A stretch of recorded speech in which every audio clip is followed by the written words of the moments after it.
Hello friends, welcome to the new episode of my channel. আমি মৈনাক আর আপনারা দেখছেন Mainak explained YouTube channel.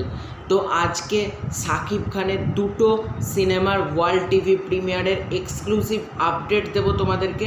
তো কাজেই পুরো ভিডিওটা শেষ পর্যন্ত দেখো। প্রথম সিনেমা লিডার আমি বাংলাদেশ ও দ্বিতীয় cinema blockbuster, all time blockbuster cinema প্রিয়তমা। এই দুটো সিনেমার ওয়ার্ল্ড টিভি প্রিমিয়ার নিয়ে একটা আপডেট দেবো।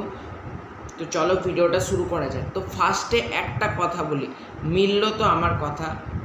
আমি যে ভিডিওতে আমার কথা মেলে না, অনেকে কমেন্ট করো সেই দশম অবতারের সময় আমার কথা মেলেনি, সব কমেন্টে মেলে না, ফেক হ্যান ত্যান কমেন্ট করে ভরিয়ে দিয়েছিলে। এবার আমি তার লিঙ্ক দেবো ডেসক্রিপশান বক্সে, তোমরা সেখান থেকে চাইলে চেক আউট করে দাও। আমি ফার্স্ট টাইম বলেছিলাম যে সাকিব খানের লিডার আমি বাংলাদেশ সিনেমাটা কিন্তু কুরবানি ঈদে প্রিমিয়ার করবে, এবং এই কথাটাই মিলেছে। RTV চ্যানেলে ঈদের দিন দুপুর 1টার সময়, মানে বাংলাদেশি সময়, বাংলাদেশের চ্যানেল যেহেতু, বাংলাদেশি সময় দুপুর 1টার সময় তোমরা RTV চ্যানেলে দেখতে পাবে লিডার আমি বাংলাদেশ সিনেমাটা, অর্থাৎ 17ই জুন বেসিক্যালি। সেই দিন দুপুর 1টার সময় তোমরা RTV চ্যানেলে লিডার আমি বাংলাদেশ সিনেমাটাকে ওয়ার্ল্ড টিভি প্রিমিয়ার হতে দেখতে পাবে। নেক্সট যে সিনেমাটাকে নিয়ে কথা বলবো, সেই সিনেমাটার নাম হচ্ছে প্রিয়তমা। প্রিয়তমা সিনেমাটা অলরেডি OTT প্ল্যাটফর্মে চলে এসছে, আমরা সবাই দেখে নিয়েছি। কিন্তু এখনও অনেক মানুষ আছে যারা হলে দেখেছে বাট OTT সাবস্ক্রিপশান করেনি বা দেখেনি।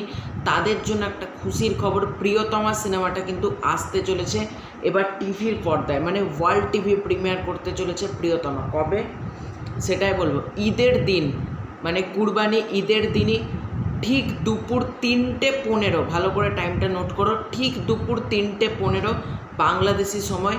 সেই সময় প্রিয়তমা সিনেমাটা ATN বাংলা টিভি চ্যানেলে কিন্তু প্রিয়তমা সিনেমাটা দেখানো হবে।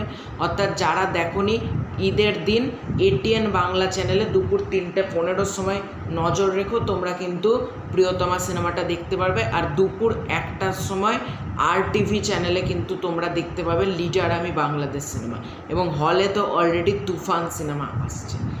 তো এটাই ছিল আজকের আপডেট। ভিডিওটা ভালো লাগলে ভিডিওতে একটা লাইক করে দিও, চ্যানেলে নতুন হয়ে থাকলে চ্যানেলটাকে সাবস্ক্রাইব করে দিও। তো বাই বাই।